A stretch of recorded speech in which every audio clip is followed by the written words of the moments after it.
53 এটা এজন্য যে শয়তান যা নিক্ষেপ করে তা যাতে তিনি তাদের জন্য পরীক্ষার বস্তু বানিয়ে দেন যাদের অন্তরসমূহে ব্যাধি রয়েছে এবং যাদের হৃদয়সমূহ পাষাণ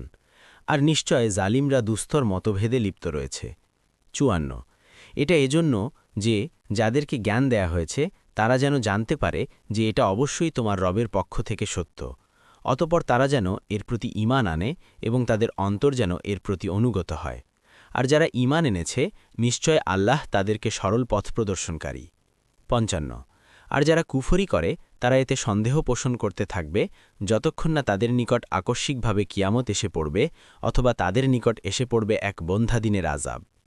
56